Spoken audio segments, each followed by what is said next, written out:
from software Sekiro, Shadows that twice ignited the conversation about difficulty in video games.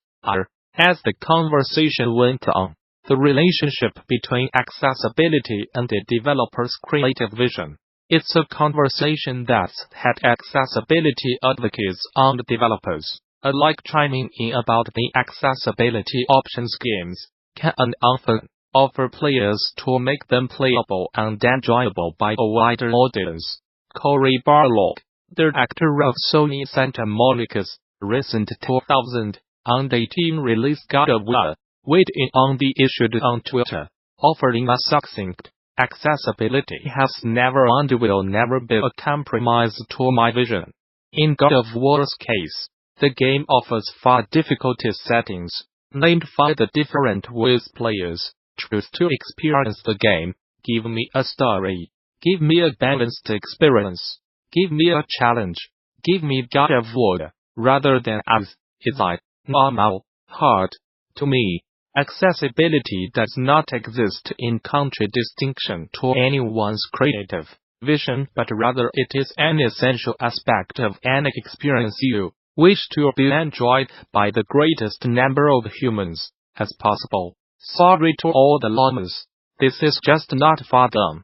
It's a sentiment that came as a reply to accessibility advocate and able gamers Cool Steve Spawn's own thoughts on the topic and how the conversation is often unfairly boiled down to players wanting an easy mode, when, in Spawn's words, accessibility means options, not easy gameplay.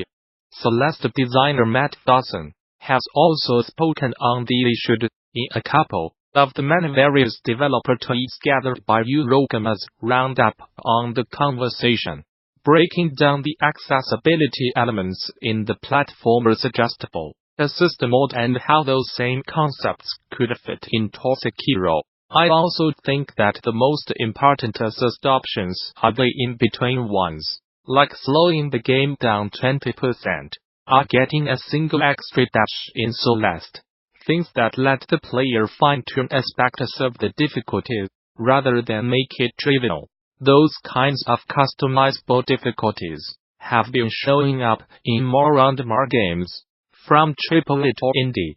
Eidos Montreal's Shadow of the Tomb Raider introduced the ability to customize different aspects of the game's difficulty, letting players manually choose easy, normal, and hard settings for combat, exploration, and puzzle difficulties.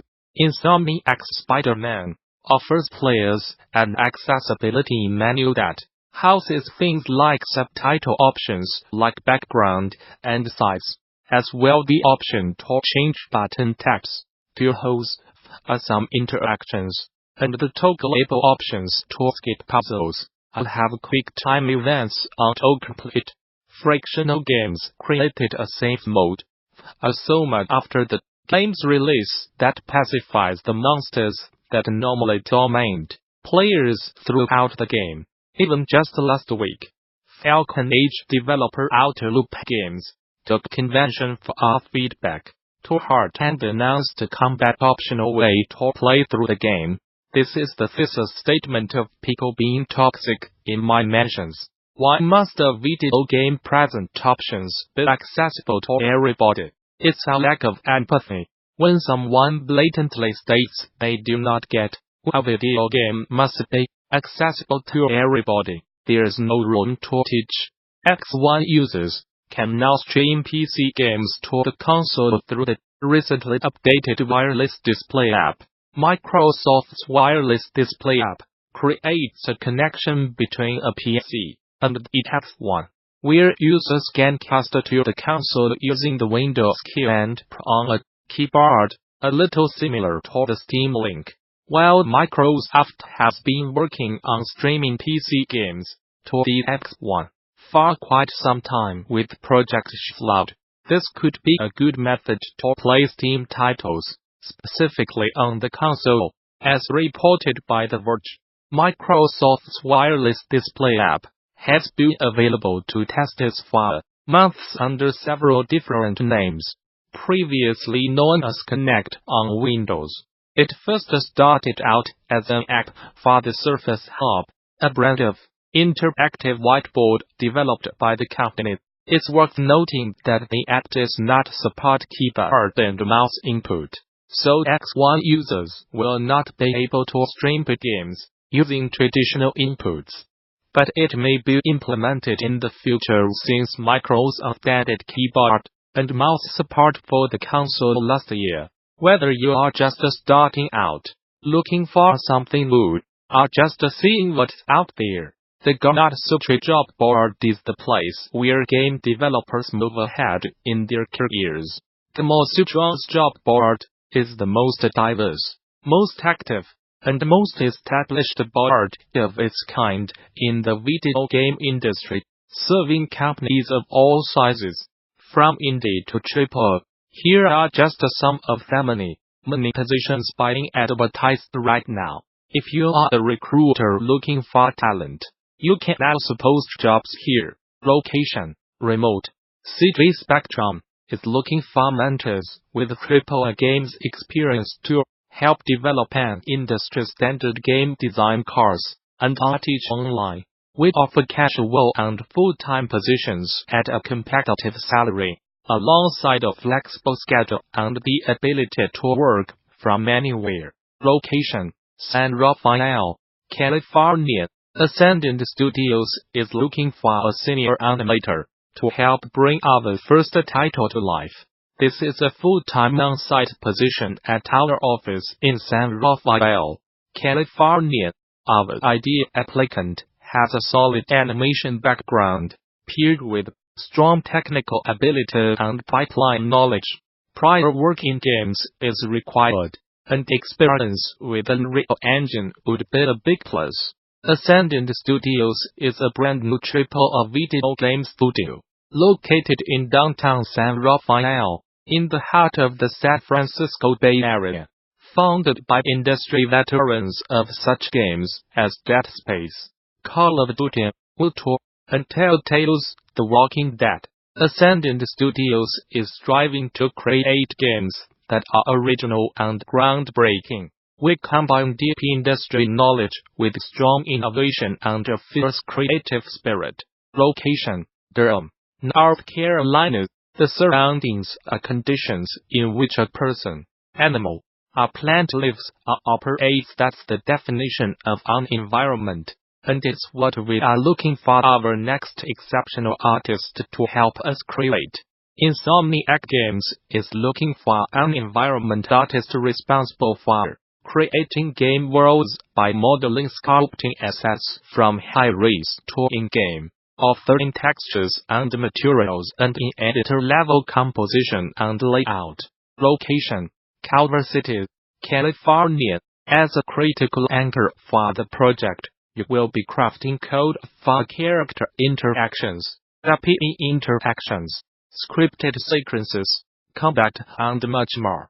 Help us build something satisfying and fluid while overcoming new, wild, and exciting challenges in gameplay.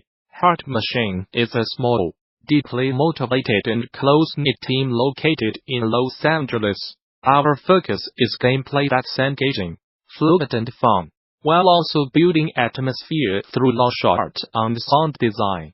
We are immensely excited to be creating things we love every day. Our next project is ramping up production, using Unreal 4-inch, a fully 3D gameplay experience. We are looking for talented, passionate, smart, and good people to become part of our crew, to help build and shape something ambitious and unique. Location: Chicago, Illinois. Fast 4 Studios is starting an exciting new project, and we are seeking an experienced engine programmer to join our team. We are looking for people who are smart, self-motivated, and passionate about amazing games and interactive experiences. Our programmers take point on technical decisions, engine optimizations, and bug fixes. They also get to be creative and own gameplay systems, and are expected to research new development techniques. Programmers at Fast 4 Studios work closely with art and design teams to establish realistic performance under memory constraints, while still achieving a high-quality fun factor. Working with 20 video game developers, Wild United Kingdom raised a total of $380,000 last year to support and help children affected by war in 15 countries across Africa, Asia and the Middle East, and Latin America. The annual Masters charity effort sees the organization partnering with members of the game industry to release content focused on peaceful gameplay and to host live streams, promoting the fundraising effort. For example, last year's Masters saw the release of DLC for 11 to 11 Memories, retold that added letters, drawings, and photographs to the game inspired by the lives of children, supported by Wild as well as additional themed content for games like Prison Architect and the VR first-person shooter Dick Wild. With 1111 Memories retold, we wanted to make a game that goes beyond traditional entertainment. With that in mind, working together with Wild United Kingdom made a lot of sense, said 11 to 11 Memories retold producer Lionel Visa in a statement.